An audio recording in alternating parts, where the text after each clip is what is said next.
అందరికీ నమస్కారం అండి. భగవద్గీత 4వ అధ్యాయము జ్ఞానయోగము 28వ శ్లోకము. ద్రవ్యయజ్ఞస్తపోయజ్ఞ యోగయజ్ఞస్తదా పరే స్వాధ్యాయ జ్ఞానయజ్ఞశ్చ యతయః సంసితవ్రతః. 28వ శ్లోకము. ద్రవ్యయజ్ఞస్తపోయజ్ఞ యోగయజ్ఞస్తదా పరే స్వాధ్యాయ జ్ఞానయజ్ఞశ్చ యతయః సంసితవ్రతః. శ్రీకృష్ణ పరమాత్మ అర్జునుడితో ఇలా చెప్తున్నాడు. అర్జున, 4 రకాల యజ్ఞముల గురించి చెప్తున్నాను విను. 1 ద్రవ్యయజ్ఞము, 2 తపోయజ్ఞము, 3 కర్మయోగము, 4 జ్ఞానయజ్ఞము. మనము కర్మలు చేస్తాము. 1 ద్రవ్యయజ్ఞం గురించి చెప్పుకుందాము. మనము కర్మలు చేస్తాము, ధనము సంపాదిస్తాము, ఆస్తులు సంపాదిస్తాము, వాటిని కూడబెడతాము. అవి వృద్ధి చెందుతుంటే ఆనందము, అవి పోతే విషాదము. మనం సంపాదించిన ధనము వలన కేవలం ఆనందం మాత్రం కలగాలంటే ఒకటే మార్గము, దానము. తనకు అవసరమైనంత వరకు ఉంచుకొని మిగిలిన దానిని ఇతరులకు దానం చేయడము. దాని వలన తృప్తి, ఆనందము కలుగుతాయి. దానం కూడా ఒక విధమైన యజ్ఞము అని చెప్పారు పరమాత్మ. దీనినే ద్రవ్యయజ్ఞము అని అన్నారు. ద్రవ్యయజ్ఞము అంటే తాను ఆర్జించిన ధనమును ఇతరులకు దానం చేయడము, మంచి విషయములకు వినియోగం చేయడము. దానము, ధర్మము కూడా యజ్ఞముగా భావించాలి. ధనము, ఆస్తులు ఒకరి నుంచి ఒకరికి మారుతూ ఉండాలి, కానీ ఒకే చోట నిలకడగా ఉండకూడదు. దానం వలన ధనము, వస్తువులు, ఆస్తులు, విద్య ఒకరి నుంచి ఒకరికి సంక్రమిస్తాయి. ధనం ఆర్జించిన దానికి ఫలితము కూడబెట్టడమే కాదు, దాని వలన దుఃఖం వస్తుంది. ఆర్జించిన ధనాన్ని ఇతరులకు, మంచి కార్యాలకు దానం చేస్తే మనసుకు ఆనందం కలుగుతుంది, సమాజ శ్రేయస్సు కలుగుతుంది. అలాగే విద్య నేర్చుకున్న దానికి ఫలితం ఏమిటి అంటే ఆ విద్యను 10 మందికి దానం చేయడము, అంటే చెప్పడము. దాని వలన 10 మంది విద్యావంతులు తయారవుతారు. ఆ విధంగా విద్యా వ్యాప్తి జరుగుతుంది. కాబట్టి హిందూ సంస్కృతిలో దానము అత్యంత ఉన్నత స్థానాన్ని సంపాదించుకుంది. కాబట్టి దానాన్ని ఇక్కడ ఒక యజ్ఞంగా చెప్పారు పరమాత్మ. 2వది తపోయజ్ఞము. అంటే మనము ఇష్టపూర్వకంగా స్వీయ క్రమశిక్షణ పాటించటము, ప్రాపంచిక విషయాల మీద, వాటిని అనుభవించడం మీద స్వీయ నియంత్రణ కలిగి ఉండడము. అంటే ప్రాపంచిక విషయాలకు మనం యజమానుల మాదిరి ఉండాలి, కానీ వాటికి బానిసలు కాకూడదు.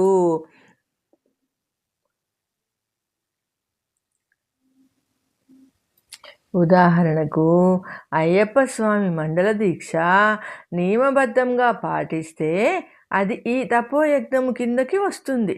అలాగే ఏకాదశి, శివరాత్రి, కార్తీక మాసము మొదలగు పర్వదినములలో ఉపవాసములు ఉండడము, భగవంతునికి పూజలు, వ్రతాలు, ధ్యానము, దేవుని కథలు వినడము, సత్సాంగత్యము, ఎల్లప్పుడూ దైవ ధ్యానము, ఇవి కూడా తపోయజ్ఞం కిందకే వస్తాయి. వీటి వలన మనసు, ఇంద్రియములు మన స్వాధీనంలో ఉంటాయి. 3వది యోగయజ్ఞము. అంటే యమము, నియమము, ఆసనము, ప్రాణాయామము, ప్రత్యాహారము, ధారణ, ధ్యానము, సమాధి, వీటిని అష్టాంగములు అంటారు. వీటిని ఆచరించడం యోగయజ్ఞము అంటారు.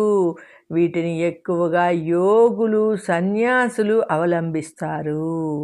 4వది స్వాధ్యాయ యజ్ఞము. దీనిలో వేదములను అధ్యయనం చేయడము, శాస్త్రములు, పురాణములు, ఇతిహాసములు చదవడము, అందలి అర్థమును గ్రహించడము, దానిని ఇతరులకు బోధించడము.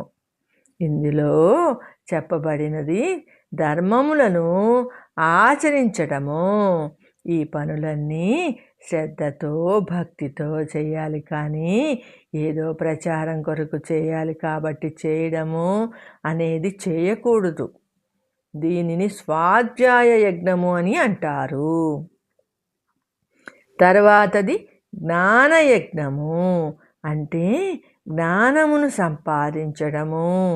పైన చెప్పబడిన స్వాధ్యాయ యజ్ఞములో కేవలము శాస్త్రములు, పురాణములు చదవడము, మననము చేయడము, వల్లెవేయడము చేసేవారు వాటిలో ఉన్న అర్థములను, అంతరార్థములను కూడా తెలుసుకోవడానికి ప్రయత్నించడమే జ్ఞానయజ్ఞము. దానికి గురువు అవసరము. గురుకులములో ముందు విద్యార్థి చేత వేదములు వల్లెవేయిస్తారు, అప్పుడే అర్థములు చెప్పరు. వేదములు కంటత వచ్చిన తర్వాత ఒక్కొక్క శ్లోకానికి అర్థం వివరించి చెబుతారు. అలాగే చదివిన వాటిని అర్థం చేసుకోవడమే జ్ఞానయజ్ఞము అని అంటారు. ఈ యజ్ఞములన్నీ మానవులు వారి వారి పూర్వజన్మ సంస్కారములను అనుసరించి ఈ జన్మలో వారి వారి సామాజిక ఆర్థిక పరిస్థితులను అనుసరించి వారి వారి అభిరుచులను అనుసరించి పై యజ్ఞములను ఆచరించాలి. దాని వలన చిత్తశుద్ధి కలుగుతుంది, ముక్తికి మార్గము సులువు అవుతుంది. ఈ దిశగా ప్రయత్నం చేయడము మానవుల కర్తవ్యము. ఈ యజ్ఞములు చేసేవారిని యతయాహ అని అన్నారు. యతి అంటే సన్యాసి అని కాదు, సాధకుడు చక్కగా ప్రయత్నించేవాడు అని అర్థము. అంటే పైపైన సాధన చేయకుండా ఏదో సాధించాలి అనే నిశ్చయాత్మక బుద్ధితో, పట్టుదలతో చేయడము యత్నము అంటారు. ఆ యత్నమును చక్కగా చేస్తే అది ప్రయత్నం అవుతుంది. నిరంతరము ప్రయత్నం చేసేవాడే యతి అని అంటారు. ఈ శ్లోకములో ఆఖరున ఒక పదం వాడారు, సంసిత వ్రతః. అంటే పైన చెప్పబడిన దానాలు, ధర్మాలు, కర్మలు అన్నీ దృఢమైన సంకల్పముతో, నిశ్చయముతో చేయాలి, కానీ పేరు కోసరము, పేపర్లలో వేయించుకోవడానికి కోసరము చేయకూడదు. ఏదైనా పూజ, వ్రతము చేసేటప్పుడు కఠోరమైన నియమములను పాటించాలి. బాహ్య విషయములను మనస్సులోకి రానియకూడదు. అంతఃకరణ పరిశుద్ధముగా ఉండాలి. అలా కాకుండా ఏదో చేశాము అంటే చేశాము అని చేస్తే ఏమీ ప్రయోజనం లేదు.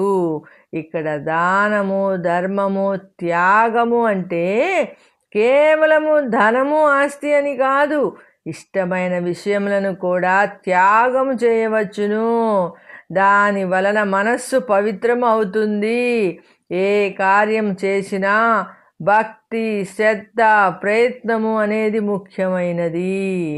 కాబట్టి ఏదో ఆషామాషిగా కాకుండా అన్ని నియమములను పాటిస్తూ చేసే పని మీద మనసు పెట్టి అంతఃకరణ శుద్ధిగా చేయాలి అని పరమాత్మ అర్జునుడితో చెప్పారు.